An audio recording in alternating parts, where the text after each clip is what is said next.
Welcome. Today, we are looking beyond the headlines of the 2026 Japan office market. On the surface, indicated by the green arrow, we see a recovery. But underneath, a critical structural fracture is widening. We are witnessing a deep divide defined by polarization, cost-push inflation, and the harsh reality of asset obsolescence. Let's break down this fracture into three key components. First, the illusion: vacancy is down, but availability is actually up. Second, the anomaly: rents are rising even in high vacancy areas due to cost-push inflation. And third, the cliff: the 2026 supply shortage in Tokyo. The key takeaway is simple: the market isn't lifting all boats, it is actively filtering for quality. If you only look at the surface, the market looks robust. Vacancy rates in Tokyo's central 5 wards have dropped to 2.22%, hitting 2020 lows. In prime areas, supply is even tighter, under 1%. This strong data has rightfully driven developer stocks to record highs in early 2026. But here lies the contradiction. Look at the divergence between the blue and red lines.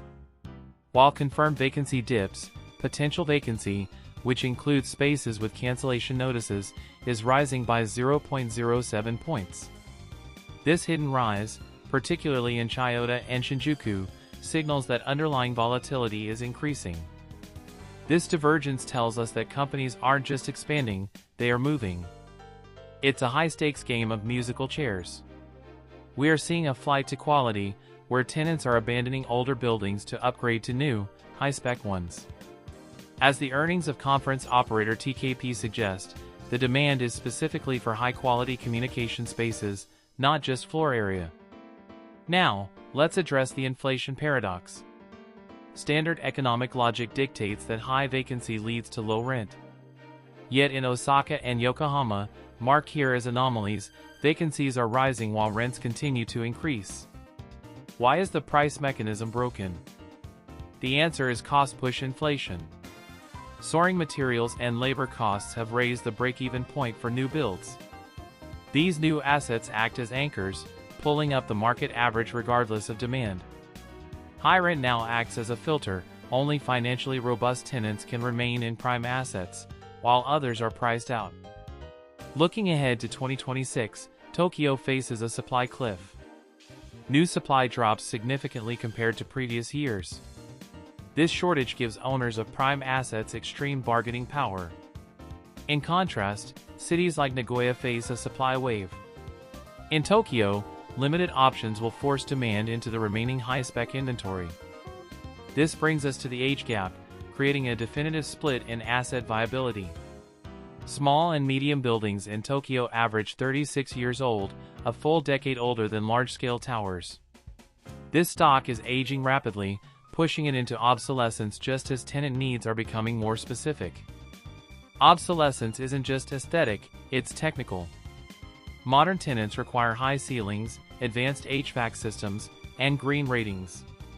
Older, small buildings physically cannot support these upgrades. This is the retrofit trap. High construction costs make rebuilding small footprints economically unfeasible, locking them into structural vacancy. So, who are the winners in this polarized market? They are the large-scale, high-spec assets in central Tokyo.